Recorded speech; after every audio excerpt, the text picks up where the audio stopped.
또 진실한 마음으로 이 시간 주님을 만나길 소망합니다. 저희 먼저 이 찬양으로 은혜를 받기를 원합니다. 저희 각자의 믿음의 고백이 되길 원하며 예수 그리스도의 이름으로 기도드립니다.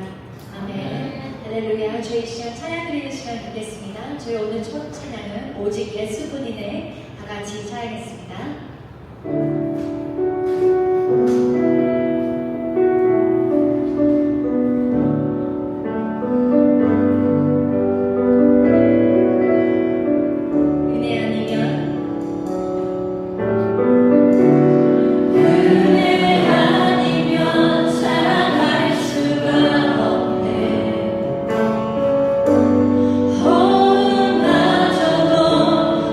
주의 것이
성경으로 신앙 고백하시겠습니다. 다 같이 신앙 고백하시겠습니다. 전능하사 천지를 만드신 하나님 아버지를 내가 믿사오며 그 외아들 우리 주 예수 그리스도를 믿사오니 이는 성령으로 잉태하사 동정녀 마리아에게 나시고 본디오 빌라도에게 고난을 받으사 십자가에 못 박혀 죽으시고 장사한 지 사흘 만에 죽은 자 가운데서 다시 살아나시며 하늘에 오르사 전능하신 하나님 우편에 앉아 계시다가 저희로서 산 자와 죽은 자를 심판하러 오시리라. 성령을 믿사오며 거룩한 공예와 성도가 서로 교통하는 것과 죄를 사하여 주시는 것과 몸이 다시 사는 것과 영원히 사는 것을 믿사옵나이다. 아멘. 모두 다 착석해 주시고 예배를 위해 공윤정 집사님께서 기도기도 하시겠습니다. 하나님 아버지, 지난 한 주간도 주님의 은혜 속에 거하게 하시고 오늘도 변함없는 사랑으로 저희를 거룩한 예배의 자리로 인도하시니 감사드립니다. 오늘 이 시간 오만 다의 신령과 진정으로 예배드리오니 하나님 홀로 영광 받으시옵소서. 하나님 아버지, 돌이켜보면 우리의 삶 속에서 주님의 뜻보다는 우리의 욕망이 앞서고 주님 안에서 서로 사랑하기보다 판단하며 분별하고 시기하면서 살고 있음을 고백합니다. 이 시간 우리의 뜻과 우리의 힘으로 살려 했던 그만을 지금 이 시간 회개하오니 주님 용서하여 주시옵소서. 매 순간 만나는 모든 사람과 모든 상황 속에서 주님을 먼저 바라보게 하시고 우리 생각과 감정이 앞서지 않게 하여 주시옵소서. 또한 삶 속에서 마주치는 수많은 선택의 순간마다 예수님을 생각하게 하시고 주님이 기뻐하시는 길을 택할 용기를 주옵소서. 불안한 마음에 앞서 나가지 않게 하시고 잠잠히 주님의 때를 기다릴 수 있는 믿음을 허락하여 주시옵소서. 하나님이 사랑하시는 새생명 교회가 그 무엇보다 하나님의 말씀을 사모하며 예수님을 더욱더 사랑하는 교회가 되게 주시옵소서. 항상 주님과 함께하는 교회가 되게 하시어 이 지역에 예수 그리스도의 향기가 넘쳐나게 하여 주시옵소서. 하나님, 이성호 목사님께 연기에 강건함을 더하시어 아버지께서 맡기신 사명 기꺼이 감당하게 하여 주시고 이 시간 하나님 말씀 전하실 때에 성령님 함께 하시어 생명의 말씀을 담대히 전하게 하여 주시옵소서. 또한 듣는 저희에게는 그 귀한 말씀 잘 듣고 깨달아 저마다의 삶 속에서 그 말씀 누리며 살게 하여 주시옵소서. 이 예배를 위해 여러 자리에서 섬기는 손길들을 기억하시고 그 손길들 위해 하나님의 은혜가 차고 넘칠 것을 믿으며 우리 주 예수 그리스도 이름으로 기도드립니다. 아멘. 오늘 함께 보실 본 말씀은 여호수아 2장 9절에서 14절까지 말씀드리겠습니다. 오늘 함께 보실 본 말씀은 여호수아 2장 9절에서 14절까지의 말씀입니다. 지난주 미가서 6장 말씀과 조금 연결되는 부분의 말씀입니다. 지난주 말씀을 조금 회상해 보시면서 오늘 본 말씀 함께 임하 주시기 바랍니다. 9절 제가 먼저 읽고 10절부터 성경들이 교독 함께 해주시기 바랍니다. 9절 읽겠습니다. 말하되 여호와께서 이 땅을 너희에게 주신 줄을 내가 아노라. 우리가 너희를 심히 두려워하고 이 땅 주민들이 다 너희 앞에서 간담이 동감히 10절 시작. 이는 너희가 알고 있으라. 여호와께서 너희 앞에서 해를 하시리라. 너희가 너희는 어떻게 있는 아모리 사람의 모압 시므와 오긴에 하는 줄 곧 그들을 전멸시킬 줄 우리가 들었습니다. 우리가 듣자 곧 마음이 동하고 너희로 말미암아 사람이 정신을 잃었나니 너희의 하나님 여호와는 위로는 하늘에서도 아래로는 땅에서도 하나님이시니라. 그러므로 이제 청하노니 내가 너희를 선대하였은즉 너희도 내 아버지를 선대하고 여호와로 내게 맹세하고 내게 진도를 내라. 그리고 나의 부모와 나의 남녀 형제와 그들에게 속한 모든 사람을 살려주어 우리 목숨을 죽음에서 건져내라. 그 사람이 이르되 내가 우리의 일을 부탁하지 아니하면 우리의 목숨으로 너희를 대신할 것이요 여호와께서 우리에게 일감을 주실 때에는 인자하고 진실하게 너희를 대우하리라. 아멘. 아멘. 할렐루야. 오늘도 말씀하신 우리 성경들을 주의 이름으로 환영하고 또 축복합니다. 우리 옆에 계신 성경들과 이 받고 소리 말씀 나도록 하겠습니다. 주님의 이름으로 환영하고 축복합니다. 잘 오셨습니다. 변래 명성이 유리 승주 형주 앞으로 와. 승주 형주 명성이 유리 앞으로 와. 혹시 성대들 중에 추우신 분 계실까요? 추우신 분? 추우신 분 계세요? 에어컨은 못 끄니까 앞으로 오세요. 앞에 조명이 많아가지고 따뜻하거든요. 추우시면 앞으로 오세요. 앞으로 오세요. 추우신 분들은. 얼마나 감사해요. 더군다나 추위 걱정. 자, 오늘 함께 보실 본 말씀의 제목은 생명줄 예수 그리스도입니다. 자, 먼저 앞서 말씀드렸다시피 오늘 말씀은 이제 미가서 말씀, 지난주에 나눴던 미가서 말씀에 이어지는 내용인데요. 지난 시간 우리는 미가서를 통해서 하나님이 원하시는 예배란 어떤 예배인가에 대해서 함께 교제를 나눴습니다. 하나님이 원하시는 예배란 어떤 예배인가? 자, 그렇다면 질문하겠습니다. 성경들 속으로 한번 부탁드려보세요. 미가서에서 말하는 하나님이 원하시는 예배란 무엇이십니까? 하나님이 원하시는 예배란 무엇입니까? 각자의 생각을 얘기하지 마시고 미가서에서 뭐라고 얘기해요? 이에 대해 성경은 하나님 앞에 합한 예배, 선한 예배란 사랑과 정의와 겸손으로 동행하는 예배다라고 말씀을 기록하고 있습니다. 그리고 결론적으로 이 사랑과 정의와 겸손이 있는 예배란 무엇입니까? 단순히 추상적이고 감정적인 차원의 예배를 이야기하는 것이 아니라 실제 우리와 말씀으로 함께하고 계시는 예수 그리스도만이 증거되고 자랑되는 예배가 바로 하나님이 원하시는 예배, 하나님이 합하다 말씀하시는 예배다라고 제가 말씀을 드렸습니다. 아멘이신가요? 네. 벌써 까먹으신 거예요? 한 주만에 듣는 말씀이라 좀 가물가물하죠. 근데 이러한 현상은 우리 현대인들뿐만이 아니라 당시 이스라엘 사람도 마찬가지였습니다. 하나님께서는 늘 그들에게 자신이 원하는 예배와 자신이 원하는 신앙이란 이런 것이다 라고 매일과 같이 말씀하셨지만 이스라엘 백성들은 매번 그것을 잊어버렸습니다. 그래서 하나님은 매번 지혜를 망각하는 이스라엘 백성들에게 다른 시각에 있어서 그들에게 말씀을 전하는데 그것이 미가서 6장 5절 말씀이었죠. 시딤에서부터 길갈까지의 여정을 기억하라. 그러면 너희가 여호와의 공의로운 일을 알리라. 자, 여기서 시딤과 길갈이 무엇을 의미한다고 제가 말씀드렸죠? 시딤과 길갈. 질문 시작부터 많이 하죠. 정신 바짝 차리고. 시딤과 길갈이 의미하는 바가 뭐예요? 성도님들 들어보지? 제가 알려드리지 않은 거 모르는 건 제가 한마디도 안 하는데 제가 알려드린 거 안에서 조금 기억을 할 필요가 있어요. 시딤과 길갈이 의미하는 바가 무엇입니까? 시딤이나 길갈이나 둘 다 이스라엘 백성들이 출애굽 여정 중에 있었던 여정길이었는데 그 중에 시딤은 이제 이스라엘 백성들이 하나님의 언약을 저버리고 우상 숭배한 것이 바로 시딤이었습니다. 그렇다면 길갈은 무엇입니까?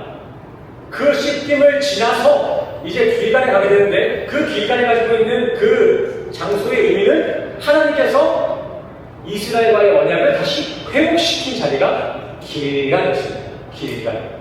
시딤과 길갈. 기억하세요? 그렇게 하나님께서는 지금 이스라엘 백성들에게 과거 출애굽 여정길을 회복시키시면서 그때 하나님이 주셨던 은혜와 하나님이 바라시는 선에 대해서 기억해내라고 지금 이야기하고 있는 것입니다. 스무고개를 하듯이 그 은혜에 대해서 힌트를 주고 있는 거예요. 왜요? 당최 기억을 못하니까요. 저도 이렇게 설교를 하잖아요, 매주. 근데 제가 프로그램을 써가지고 제 설교를 기입해봤어요. 기입해서 이제 원고를 분석해봤는데 보통 95%에서 90% 정도가 전부 다 성경 안에 있는 얘기를 다루고 있다라는 통계가 나오더라고요. 그리고 뭐 5% 정도? 많게는 10% 정도가 좀 비유 이야기. 근데 그것도 뭐 성경을 설명하기 위한 비유 이야기라고 딱 나와 있더라고요. 자, 근데 그러면은 제 설교를 들은 사람들은 이제 이 95%의 비율로 성경 이야기를 기억하는 게 맞잖아요. 그쵸? 참여를 안 하시는 거예요.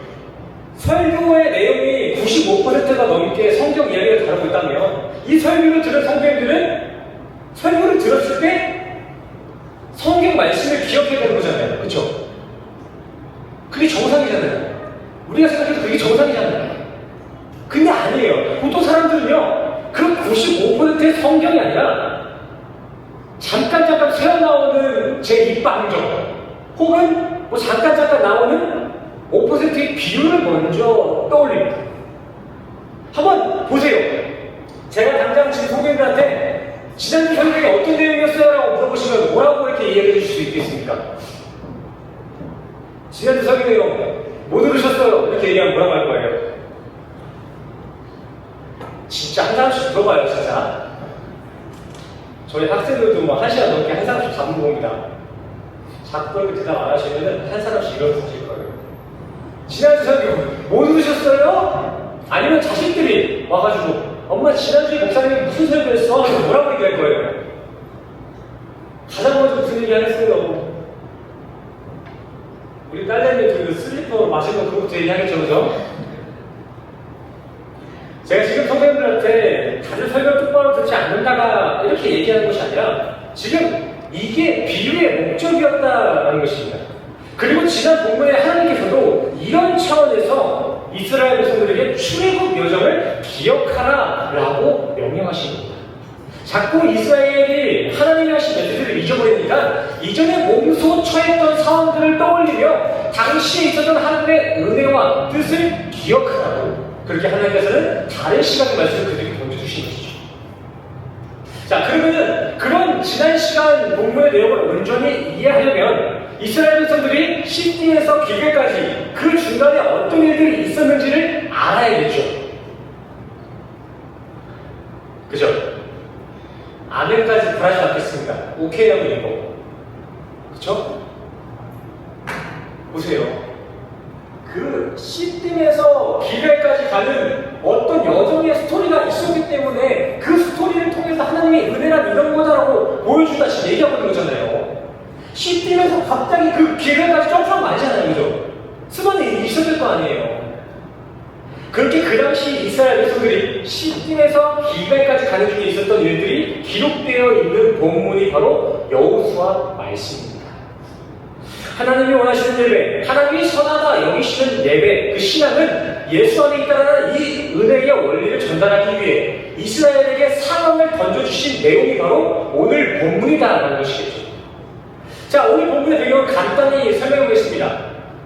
오늘 본문 배경이에요. 이제 이스라엘은 시딤에서 우상숭배와 음행의 대가로 질병의 심판을 받고 난 이후에 이제 재정비를 좀 하고 다시 가나안에 입성하기 위해 그 가나안에 정탐꾼 2명을 가나안 속에 보낸 상황입니다. 그리고 이 중간에 모세가 죽게 되고 이후 후계자로 여호수아가 이제 서게 되죠. 그렇게 모세, 즉 율법 아래에 있던 이스라엘 사람들은 다 광야에서 죽게 되고요. 하나님이 세운 여호수아를 따랐던 백성들만 가나안에 들어가는 스토리가 나오게 되는데요. 여기서 이 여호수아의 헬라어 음가가 바로 이에수스인데 이 이에수스는 예수님의 이름과 동일한 음가입니다. 이건 단순한 우연이 아니라 그렇게 성경은 모세의 율법이 아닌 오직 예수의 은혜에 견인된 이들만이 축복의 땅 가나안에 입성한다, 구원받는다라는 이런 커다란 구속사의 그림을 우리에게 지금 전해주고 있는 거예요. 그리고 그런 구속사의 복선이 되는 장치가 오늘 본문의 두 정탐꾼 이야기, 라합의 이야기입니다. 자, 이런 배경에서 이스라엘은 가나안 첫 관문에 있는 여리고성에 정탐꾼 둘을 보내고 있는 상황입니다. 하나님이 명하신 축복의 땅에 가려면 이 여리고를 통과해야만 했거든요. 그렇기 때문에 그들의 삶을 지금 먼저 관찰하기 위해서 두 정탐꾼을 보낸 거예요. 근데 오늘 본문을 잘 보시면요, 정탐하라고 보낸 그 2명이 어디가 있습니까?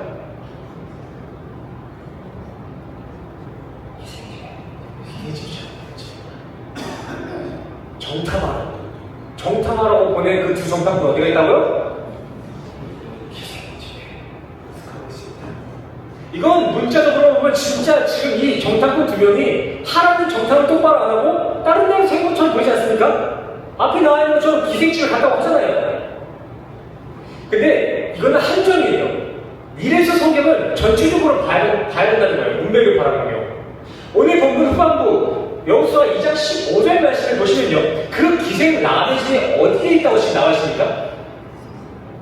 성벽 위에 있다고 지금 나와 있습니까? 좀 더 자세히 원어대로 해석해보자면 그 라합의 집은 성벽 위보다 성벽 안에 지금 이렇게 지어져 있다라고 하는 게 맞습니다. 자, 여리고성은요, 이렇게 내벽과 외벽, 특히 이중 철문, 이중 성곽으로 이루어져 있는 구조를 가지고 있는데요. 지금 이렇게 이중 그 성벽 중에 이중 성벽이 저렇게 지금 안쪽에서 바라보면 이게 바깥벽이고 이게 안벽이에요. 그리고 이 두 가지 성벽을 지나야 여기 도시들이 나오는 거거든요. 근데 지금 이렇게 성서학자들의 말을 들으면 지금 외벽에 있는 이 외벽에 붙어 있는 집이 아마 라합의 집이었을 것이다 라는 첫 번째 의견이 있고, 또 두 번째는 라합의 집은 그렇게 성벽 옆에 붙어 있던 집이 아니라 이 성벽 사이가 5m에서 길게는 7m까지 보더라고요, 두께를. 그 큰 자리 위에 이 성벽 안에 집이 있었다, 이렇게 이야기하는 사람도 있습니다. 제가 이렇게 정확하게 말씀 못 드리는 이유는 이 여리고성이 무너져 버렸기 때문에 정확히 말씀을 못 드리지만, 어찌됐든 간에 우리가 생각하는 것처럼 이 라합의 집이 어디 뭐 성벽 위에 뭐 올라가 있다 이렇게 생각하는 것보다는 라합의 집은 성벽과 붙어 있었다, 아니면 성벽 안에 이렇게 지어져 있었다라고 생각해 주시는 게 좀 더 맞는 연구입니다. 어쨌거나 지금 여호수아가 보낸 그 정탐꾼들은요, 그냥 정탐을 가다 말고 어디 기생집에 간 것이 아니라 정확하게 그 여리고성 안에 침투에 들어갔다라는 거예요. 잘 들어온 거예요. 정탐을 하고 있는 거죠. 헌데 누군가가 그 정탐꾼들이 그 성벽 안에 들어온 걸 보고 바로 왕에게 보고를 해서 라합의 집에, 그 성벽에 있던 라합의 집에 급습을 합니다. 정탐꾼을 잡으러 오겠죠. 헌데 라합이 이거를 미리 눈치를 채고 이스라엘 정탐꾼들을 옥상에 숨겨두고, 여리고 사람들한테는 정탐꾼들이 바로 방금 저를 도망갔으니까 빨리 잡으러 가세요, 이렇게 기만을 합니다. 거짓말을 해요. 그리고 여리고 사람들은 그 기만, 라합의 기만에 속아서 성 밖으로 나가게 되죠. 우리 입장에서는 참 다행이에요. 이거 걸렸으면 그 정탐꾼도 죽는 거였잖아요. 다행이잖아요. 라합이 다 숨겨줘서. 근데 이거는 우리가 이스라엘 입장에서 조금 편견적인 시각으로 성경을 봐서 다행인 거지, 사실 이거 지금 라합은 자신의 나라를 정탐하러 온 어떤 간첩, 조금 더 나아가는 스파이들을 숨겨준 것입니다. 조금 냉철하게 말하자면 매국노 짓을 한 거죠. 나라를 팔아먹은 거예요. 자, 라합은 왜 이 두 정탐꾼을 숨겼을까요? 왜? 말 그대로 지금 이 정탐꾼들은 어떤 정의로운 일을 하고 있는 게 아니었어요. 그 여리고성 사람들 입장에서는 스파이였다니까요. 간첩이었다고요. 근데 라합은 그걸 알고 있었어요, 정탐꾼이라는 걸. 그런데도 그들을 숨겼습니다. 왜 그랬을까요? 이거 걸리면은 목숨을 건사할 수 없는 그런 상황 아닙니까? 대충 보니까 뭐 요즘 이스라엘 군사력이 여리고보다 좀 세 보여서 그새 그냥 박지처럼 그냥 이스라엘에 붙은 건가요? 아닙니다. 당시 이스라엘 병력은요, 안 그래도 1세 때 그 사람들이 다 죽고 뿐만 아니라 이 역병이 돌아가지고 참 큰 손실을 입은 상태였습니다. 대부분 개개거리고 아파서 죽고 몇 명 남지 않았다고요. 하지만 이와 반대로 라합이 살고 있었던 그 여리고는 가나안의 대표 청성으로 전투에 능한 성이었습니다. 이중 성벽을 가지고 있었어요. 이러한 그 이중벽이 14m, 12m로 이렇게 두 개가 있었던 거예요. 당시 족군들은 성 안에 들어가지도 못하고 저 제방 위에서 다 죽었대요. 첫 번째 뭐 성벽을 넘어갔다 쳐. 근데 그 제방에서 넘어가지 못했대요. 너무 견고해가지고, 높고 견고해서. 만약 라합이 진짜 전투력을 보고 팀을 지금 정한 거였다면 당연히 라합은 여리고를 따랐을 것이다 라는 말입니다. 하지만 라합은 이스라엘을 택하고 있어요. 이스라엘. 왜죠? 그 이유가 여호수아 2장 9절 말씀에 나옵니다. 같이 읽겠습니다. 줄친 부분만 같이 읽을게요. 시작. 나를 그들에게 여호와께서 이 땅을 너희에게 주신 줄을 내가 알아. 너희의 하나님 여호와는 위로는 하늘에 두고 아래는 땅에 두고 하나님이시다. 아멘. 여호와께서 너희에게 이 땅을 주신 줄을 안다. 너희 하나님이 진짜 하늘에서도 땅에서도 하나님인 줄을 내가 안다. 그래서 라합이 이스라엘의 정탐꾼을 살려줬다는 거예요. 근데 또 10절 말씀을 보고 또 누군가는 라합이 근래 보여준 그 이스라엘 전투력에 눌려서 이스라엘의 편을 든 거 아니냐라고도 얘기하는데 그렇지 않습니다. 라합은 그냥 이스라엘의 전투력을 본 게 아니라 그 이스라엘의 전투 속에서 함께하고 있었던 하나님을 볼 수 있었던 것입니다. 하나님을 만난 거예요, 그렇게. 자, 말씀을 보세요. 여기서 우리가 중심적으로 볼 단어는 안다입니다. 안다. 지금 라합이 여호와께서 진짜 하나님이시고 여호와께서 이 땅을 주신 줄 안다고 얘기하잖아요. 이게 오늘 본문의 핵심이거든요. 안다. 성경에서 이 알림이 얼마나 중요한지 요한복음 신약에 넘어와 예수께서는 이런 말씀하십니다. 하나님과 예수를 아는 것이 영생이다. 성경은 이때 안다라는 표현에 헬라어 기노스코를 사용하고 있는데 70인력 성경을 보시면은 이 기노스코는 관계적인 차원에서의 암, 즉 연합의 의미를 가지고 있는 야다의 단어에서 번역된 단어가 바로 기노스코입니다. 그래서 창세기 4장 1장 말씀을 보시면 아담이 하와와 동침을 했을 때에도 관계를 맺었을 때에도 그냥 관계를 맺었다가 아니라 알았다. 동침 대신에 야다라는 단어를 사용하고 있어요. 물론 기노스코라는 이 알매 언어가 그 어원적으로 야다라는 단어에서 파생된 건 아니지만 그러한 야다의 연합 차원의 의미로 계승되어진 단어가 바로 기노스코의 알미다라는 거예요. 그래서 요한일서 말씀을 보시면 그 영생의 알미란 예수 그리스도 안에 있는 것이다 라고 이야기하고 있죠. 그냥 인지 차원에서 인식 차원에서 예수가 이런 사람이구나 자체가 구원이 아니라 예수와 연합된 상태만이 영생이라는 거예요, 성도님들.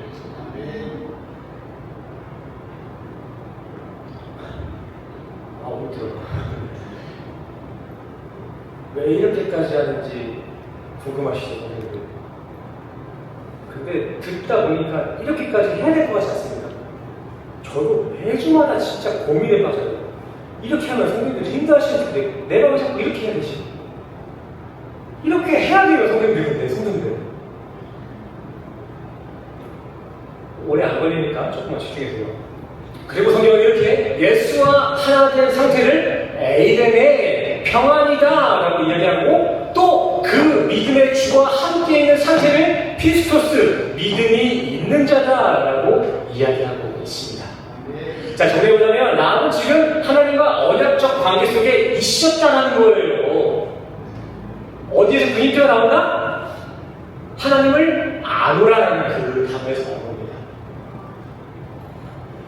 실제 그에게 하나님을 믿는 믿음이 생겼기에 하나님의 백성이었던 이스라엘 정탐꾼들을 자기의 목숨을 바쳐서라도 숨겨줬다라고 지금 이야기하고 있는 것이죠.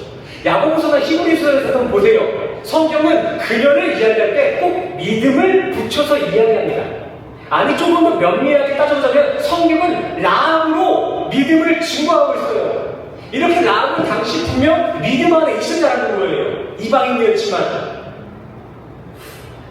그리고 그녀는 그렇게 믿음으로 정탐꾼들을 숨겨주고 그 정탐꾼과 생명보장에 대한 언약을 맺게 됐는데 그 언약에 대한 증표로 받아온 것이 붉은 줄입니다. 붉은 줄.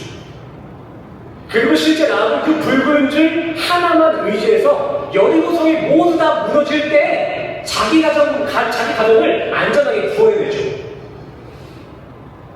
성경은 지금 출애굽 당시 이스라엘 백성들이 그 어린 양의 피로 재앙을 피했던 그 구원의 원리를 다시 이방의 역사 속에서 재현시키고 있는 거예요. 그렇게 우리는 보이지도 않는 은혜를 하나님이 우리가 보고 느끼라고 시각화를 해서 반복해서 우리에게 보여주고 있는 것이죠. 이해하라고, 은혜를 기억하라고. 오늘 매시한 그 줄이 단순히 붓다고 해서 무작정 제가 그냥 그 어린 양의 피를 의미한다라고 지금 주장하고 있는 게 아니에요. 붉은 줄? 아, 예수가? 이렇게 추상적으로 얘기한 게 아닙니다. 자, 성경 말씀 보십시오. 구약 당시 하나님께서 속지의 소단으로 그 이스라엘 백성에 주신 장치가 무엇입니까? 이스라엘 백성들의 죄를 없애기 위한 수단으로 주신 것 중에 하나가 뭐예요? 장막제도잖아, 장막제도. 그리고 이스라엘 백성이 그 장막안, 그 성소에 들어가려면 뭐가 있어야 됐죠? 짐승의 붉은 피가 있어야 됐죠. 그래서 그에 대한 표징으로 그 장막 곳곳의 원단을 붉은 줄로 썩어 만든 거잖아요. 그 안에 성소 안에 있는 그 사람이 입는 제사장의 옷도 붉은 옷이 속해 있고요. 근데 신약에 와서 그 장막, 그 제사장의 옷을 완성한 게 누구라고 나옵니까? 예수 그리스도. 그리고 그 장막에 대한 제물, 그 완전한 제물을 누가 완성시키셨어요? 예수 그리스도. 그럼 장막이나 그 장막에 쓴 주홍실이나 다 예수와 십자가까지 연결되어지는 게 맞잖아요. 그죠? 맞죠? 그리고 또 제가 설교 서론 부분에 애초에 오늘 이 라합 이야기가 무엇을 증거하기 위한 구절이라고 제가 말씀드렸죠? 오늘 이 라합 이야기가 어디서 시작된 거예요? 하나님이 원하시는 사랑과 정의와 겸손, 즉 미가서 5장 2절에서 예언한 메시아 예수를 드러내기 위한 장치, 힌트 구절이 오늘 라합 이야기라고 제가 말씀드리지 않습니까? 근데 이 라합 이야기에서 라합이 뭘로 구원을 받아요? 여리고성이 무너질 때 이 라합의 가정이 어떤 것을 의지해서 구원받아요? 붉은 줄.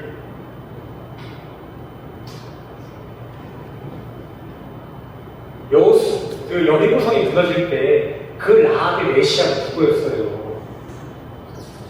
붉은 줄. 여호수아의 사자와 맺은 언약의 증표, 붉은 줄이잖아요. 그리고 또 여호수아라는 이름 자체도 이에수스, 예수와 같은 의미의 단어라고 말씀드렸죠. 그러면은 오늘 본문의 라합이 의지했던 그 붉은 줄은 이 연구상 무엇을 의미한다고 말할 수가 있는 거예요? 붉은 줄은 곧 예수 그리스도다. 라합은 이렇게 당시 초롱성과 같은 여리고성의 기백보다 하나님을 믿는 믿음과 붉은 줄, 예수로부터 오는 그 은혜만이 구원임을 알고 그러한 진리와 연합이 되었었기 때문에 라합은 이방인임에도 불구하고 구원을 받을 수 있었던 것이고 이스라엘에 종속되어 나중에는 메시아 족보에 들어갈 수 있었던 것입니다. 성경을 보시면요, 이 라합이 나중에 사이몬과 만나서 보아스를 낳고 또 그 후손이 쭉쭉쭉 이어져서 예수가 나오는 거 아니겠습니까? 그쵸? 그래서 이 라합 이야기와 보아스 룻 이야기를 이렇게 같이 놓고 보면은 참 비슷한 부분이 많습니다. 그 엄마의 그 아들 이야기인 거죠. 네, 끝났어요. 저는 오늘 이 이야기의 결론을 이렇게 맺고 싶습니다. 하나님은 이렇게 자신이 구원하기로 작정한 이들은 어떻게든 구원하신다. 설령 그게 기생의 자리든 그게 여리고의 자리든 하나님은 내가 너 내 아들이야 라고 지명한 그 아들들은 어떻게든 구원해내신다는 거예요. 물론 제가 오늘 설교에서는 이 라합이 믿음으로, 자신의 믿음으로 구원받는 것처럼 말씀드렸지만 근본적으로 성경을 조금 더 깊이 들어가서 보면 그 라합의 믿음도 애초에 누구로부터 시작된 거예요? 하나님이 주신 거잖아요.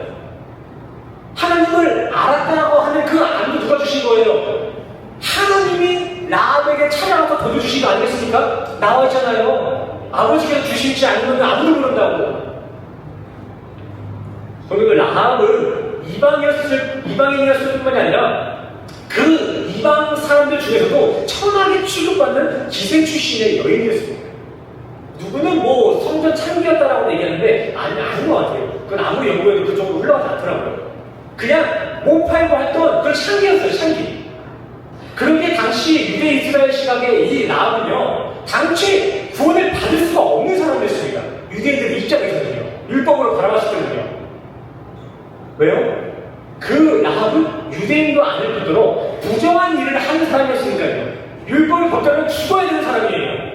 하지만 하나님은 되려 선민 이스라엘 백성들을 심판하시고 바로 이어서 이 라합을 구원해내십니다. 아이러니하지 않습니까? 자기는 구원받을 거라고 확신했던 그 선민들을 죽이시고 구원받지 못할 것 같았던 그 이방인들을 지금 살려내셨다고요. 이게 무엇을 의미하고 있는 것입니까? 구원은 어떤 출신이나 이력에 의해서가 아닌 오직 하나님의 주권에 의해 붉은 줄 예수의 은혜로 주어지는 것임을 지금 오늘 이 본문을 통해서 우리에게 말씀해주고 있는 것입니다. 아멘이시죠? 우리는 이렇게 구원받는 거예요. 우리의 목사 아들이어서 목사의 직분을 가지고 있어서 또 장로여서 권사여서 집사여서가 아니라 예수를 붙잡아서 하나님이 택하셨기 때문에 구원받는 게 우리 기독교의 구원의 본질인 줄 믿습니다. 성경님 그럼에도 불구하고 이 중에 기생이 구원받는 건 좀 너무하지 않나? 어떻게 기생이 구원받나? 이렇게 이야기하시는 분 계신가요? 저는 이해가 갑니다. 이 기생이라는 거 말이 좋아서 기생이지 현실대로 따지면 필리핀 따지면 저기 워킹스트리트에 있는 그 외출구들이랑 똑같은 역할을 하고 있는 게 지금 라합이거든요. 그런 거 생각하면은 라합이 어떻게 구원받지? 이런 의미 들이긴 하잖아요. 근데 성경은요 의도적으로 이 라합이라는 한 사람의 역사를 성경에 지금 기록함으로 인해서 현실에 우리가 바로 기생이다, 매춘부다라고 지금 폭로를 하고 있는 것입니다. 여호수아 말씀을 잘 읽어보신 분들은 아시겠지만 이제 말씀이 굳이 왜 들어갔는지 잘 모르겠어요. 뜬금없이 갑자기 기생이 구원받는 이야기가 나와요. 왜 이런 이야기를 굳이 넣었을까요? 이게 없어도 됩니다. 이 내용이 없어도 되고 없는 게 오히려 더 자연스러워요. 근데 굳이 예수님께서는 그 회복의 자리 길가까지 가는 그 여정의 그 시작점에 딱 이게 라합의 이야기를 넣거든요. 왜 그런 걸까요? 그 구원의 여정, 그 가나안의 여정의 시작을 왜 이런 기생부 라합의 이야기로 시작을 해요? 우리 인류 모두가 이런 이방인이요 기생과 같은 자리에서 구원받았음을 지금 이야기하고 있는 것이 지금 라합의 이야기인 것입니다. 아멘이 안 되세요? 왜 안 돼? 우리 기생 맞잖아요. 매춘부 맞잖아요. 우리도 본래 우리의 몸을 온전히 우리의 신앙이신 하나님을 위해 하나님만을 바라보며 살아가야 돼. 신분의 존재잖아요. 우리 하나님만 바라보며 살아가야 그 신분인데 지금 우리의 일상을, 우리의 현실을 한번 보세요. 우리의 몸, 우리의 인생 지금 무엇을 위해, 무엇을 바라보며 살아가고 있습니까? 다들 세상 바람피며 세상에 몸을 내어주고 살고 있잖아요. 우리의 시간 다 세상에 내어주고 있잖아요. 그렇게 바람피고 있잖아요. 이게 영적 간음이고 영적 매춘부지 뭐예요? 성도들 모두 다 이 매춘부에서 시작한 것입니다. 저도 그렇고요. 지금 성도들 다 영적으로 타락했다 그걸 얘기하는 것이 아니라 그렇기 때문에 우리 모두에게 붉은 줄로 오신 예수가 필요하다라는 것입니다. 왜요? 우리 모두가 그런 기생 라합과 같이 하나님보다 이 세상을 사랑했었기 때문입니다. 성도들 이런 차원에 있어서 우리가 바로 기생 라합입니다. 이걸 인정하고 아멘하는 것이 자기 부인이에요. 다시 한번 말씀드릴게요. 아멘으로 화답하세요. 우리가 바로 기생 라합입니다. 네. 우리 옆 사람과 다시 한번 자기소개 한번 해주세요. 내가 바로 기생 라합이었어. 성도들이 라합이었습니다. 그래서 우리는 주님이 필요한 것입니다. 이렇게 내 자존심, 내 의지나 열심보다 주님의 은혜만을 간절히 구하며 살아가는 것이 하나님이 아름답게 여기시는 신앙이요 믿음에 합한 교회가 될 줄 믿습니다. 네. 자, 오늘 설교는 여기서 마치도록 하겠고요. 우리 오늘 설교를 통해서 우리에게 주신 감동을 가지고 또 한 주간 우리가 가지고 있었던 기도의 점을 가지고 함께 기도하고 또 찬양으로 주님 앞에 나아가는 시간이 됐으면 좋겠습니다. 오늘 기도 시간에는 자기를 철저히 부인했으면 좋겠습니다. 이 육체를 팔아넘기는 매춘부가 아니라 내 삶, 내 인생을 하나님이 아닌 이 세상에 바치고 있는 나 또한도 영적 매춘부 맞습니다. 그래서 우리도 주님이 필요합니다라는 간절한 자기 부인과 주님을 붙잡는 마음으로 주님 앞에 찬양으로 나갑시다.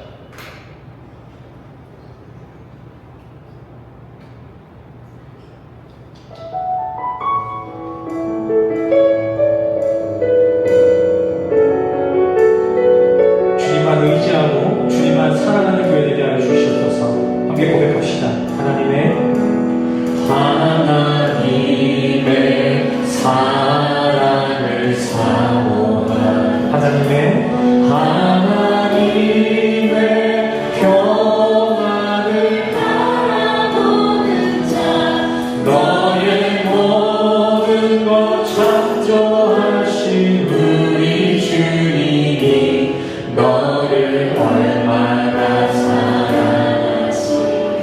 아멘. 하나님께 찬양과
속에서 하나님보다 세상을 더 힘삼아 살아왔던 우리가 바로 라합입니다.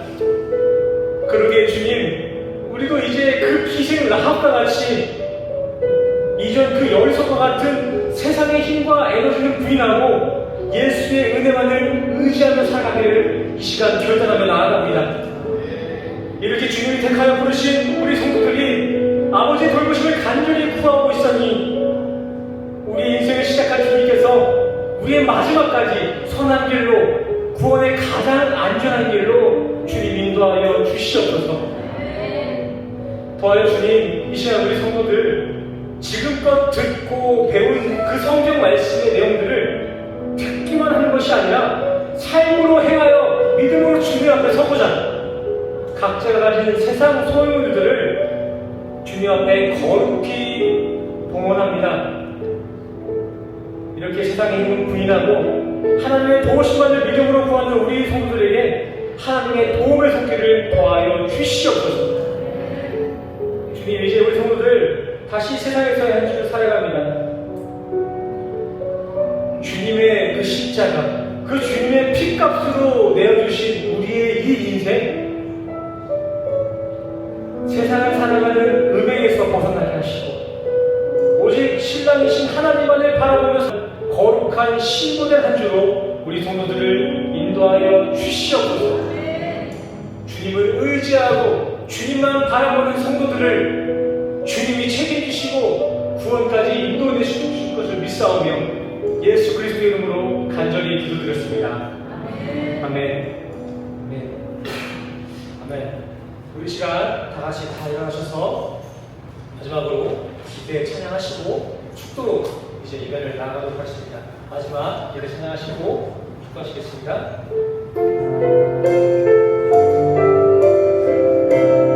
주 안에 우리가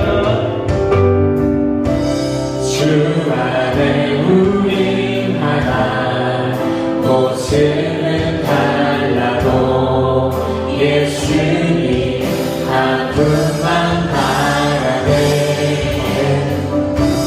사랑과 선행으로 서로를 격려해 따스함으로 보는 것아니.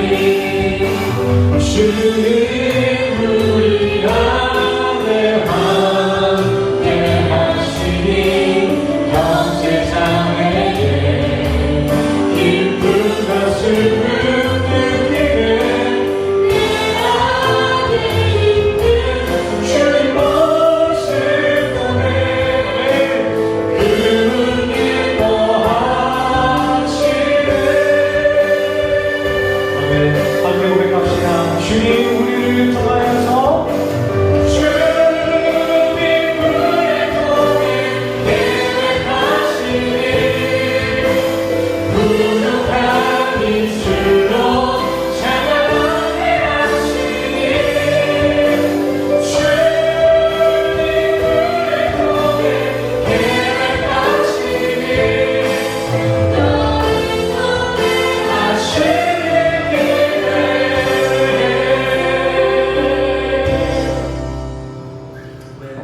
우리 다 같이 가슴에 손을 얹으시고 축도로 예배를 나가도록 하겠습니다. 제가 대표로 축도하겠습니다. 축도하겠습니다. 지금은 우리 주 예수 그리스도의 은혜와 십자가로 복장하신 그 주님의 사랑과 또 오늘도 우리를 교회로 지어나가시는 성령님의 교통하심이 오늘 이 시간 이제껏 세상과 음행하며 살았던 그 시간 모두를 부인하고 오직 나의 신랑 되신 주님만을 사랑하고 사모하기를 결단하는 우리 모든 성도들의 머리머리 위에 지금으로부터 영광을 하시기를 간절히 축원하옵나이다.